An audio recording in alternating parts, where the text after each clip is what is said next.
Hyderabad city police commissioner Sajjanar గారికి ఒక చిన్న రిక్వెస్ట్. ఇది నేను ఒక యూట్యూబర్ లాగా ఒక ఇన్ఫ్లుయెన్సర్ లాగా నేను మాట్లాడుతుంది కాదు సార్.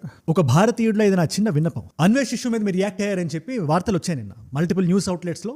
ఎలా అయితే ఐబొమ్మ రవి వేరే దేశంలో కూర్చొని ధమ్కీలు ఇచ్చాడు, ఆ వ్యక్తిని మేము ఇవాళ ఇక్కడ దాకా తీసుకొచ్చాం, అన్వేష్ అనే వ్యక్తి కూడా ఇవాళ అలాగే మాట్లాడుతున్నాడు అని మీరు చెప్పినట్టు వార్తలు వచ్చాయి సార్. ఇక నా అన్వేష్ వ్యాఖ్యల్ని సీరియస్ గా తీసుకున్నారు పోలీసులు. సో నా అన్వేష్ అరెస్ట్ కోసం బలమైన ఆధారాలను సేకరించే పనిలో ఉన్నారు. ఇందులో ఎంతవరకు యాక్యురసీ ఉందో నేను కంప్లీట్ 100% నేను చెప్పలేను. కానీ మీకు టైం పర్మిట్ చేసినప్పుడు హైదరాబాద్ పోలీసులు మీరు ఒక్క ప్రెస్ మీట్ పెట్టండి. ఎలా అయితే ఇదే ఐబొమ్మ రవి కేసులో సింగిల్ అనే సినిమాకి పైరసీ జరిగిందని చెప్పినప్పుడు ఎలా అయితే సివి ఆనంద్ గారు ప్రెస్ మీట్ పెట్టారో, దర్యాప్తు చేయడంలో ఎన్ని కష్టాలు ఎదుర్కొన్నారో చిన్న వీడియో తయారు చేసి మీకు చూపిస్తాను.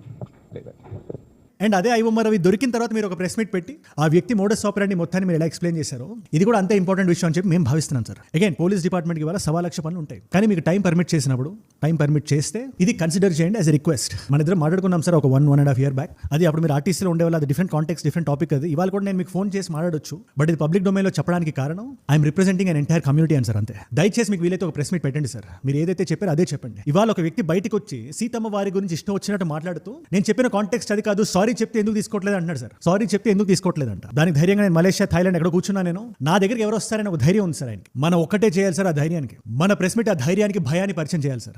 వెన్నులో వణుకుని పరిచయం చేయాలి. రిలీజియస్ సెంటిమెంట్ ఏ ఒక్కళ్ళు హర్ట్ చేయకూడదు, అది క్రిమినల్ ఆఫెన్స్. సో లీగల్ గానే మనం పట్టుకుందాం, లీగల్ గానే తగులుకుందాం. ఇప్పుడు మీ అందరికి చెప్తున్నానని ఈ మెసేజ్ ని కట్ చేసి దయచేసి వీడియోని సజ్జనార్ గారి దాకా రీచ్ అయ్యేలా మీరు చేయండి.